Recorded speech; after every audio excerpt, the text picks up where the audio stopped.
Hello, person at task stream, I guess, who's grading my LUT1 paper.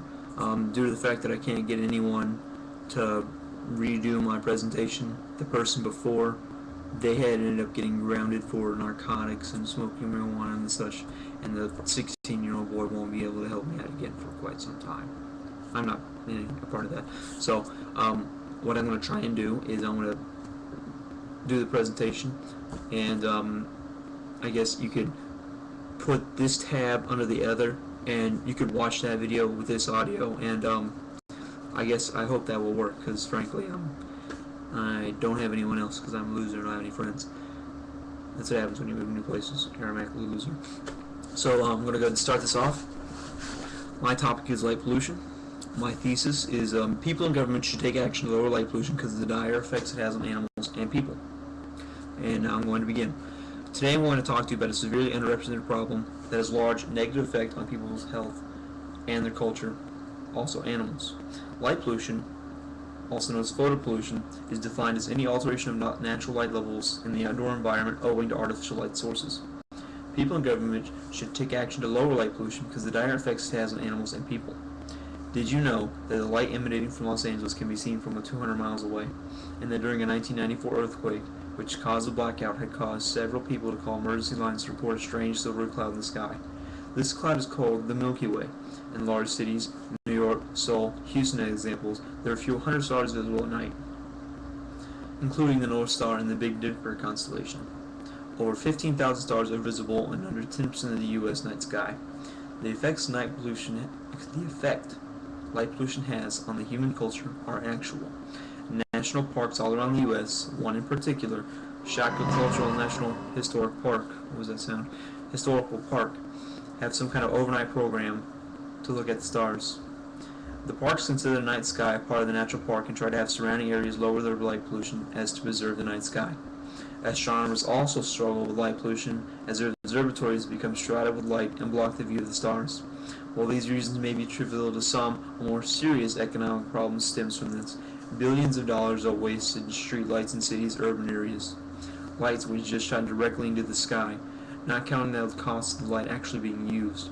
An average light bulb, when illuminated, glows in all angles, and if placed outside at 10 feet high, a little half the light generated is completely wasted being projected into the night sky. Artificial light during the night causes major confusion and kills animals. An array of bird species that migrate during seasons become confused by all the lights in the sky at night, from migrating to the wrong place to roughly 98 million a year dying from collisions to buildings. In the Gulf Islands, National Seashore in Florida and Mississippi, the parks had changed the light into low-sensitive ones to protect sea turtle hatchlings. When sea turtles are born, they crawl toward the starlights reflecting off the ocean and away from the dark silhouette behind them. Light pollution disorients them and causes them to become prey to owl and other predators.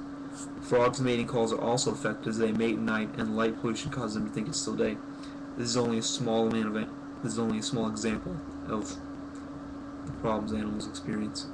The health problems from humans are less obvious, and artificial light, as well as light pollution, can mess up your circadian clock. The human biological clock, the day-night cycle, is a circadian clock. It encompasses all organisms and processes cell regulation, hormone production, brainwave patterns, and other biological activities.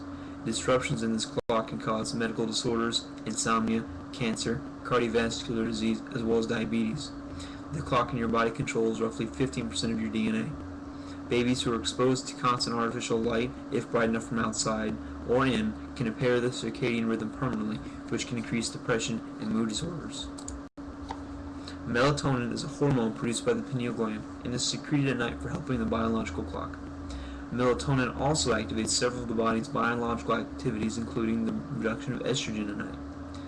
The body produces melatonin at night, and with artificial light and light pollution, it lowers the amount produced, which can increase the risk at which cancer is generated. There is a scientific paper, aptly named Cancer Research, published December 1, 2005, that linked melatonin deficiency to cancer and tumors.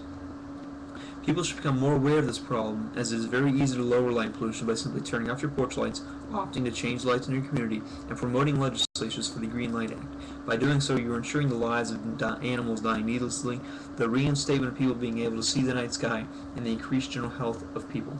Thank you for listening, and I hope that I persuaded you to take this problem, which so many consider to be nothing more serious. Now I'm going to show you my questions. I'm not quite sure how this is going to work out, so I'm just going to read them off. I'll read all three, okay?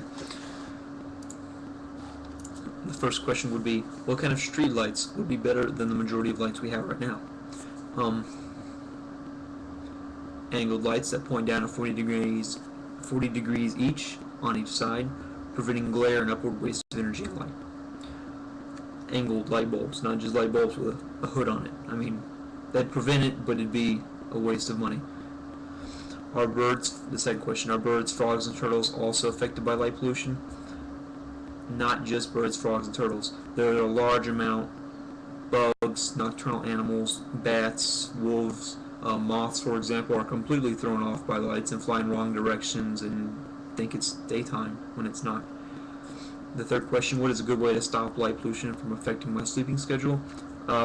Thick blinds, thick curtains, as well as turning off your hall lights, any night lights, anything. Just any kind of static light. If you have a very bright computer like I do, or your monitors right next to your bed, just turning them off, and it's quite simple, really. Those are the three questions. Now I'm going to show you my visual aid.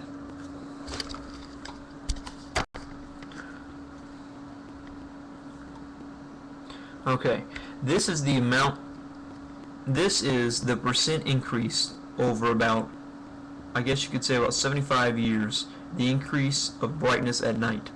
At 1958, it is 33% brighter at night than it is normally. In 1975, it is 33% more brighter than it normally is. And I think I messed it up. 11% for 1958, 33%, 99% in 1997, and it has been projected to be 250% in 2025. It's a bit rough, and you probably will send this right back to me, but I really want to get over this, so that ends my presentation. Where's the damn stop recording button?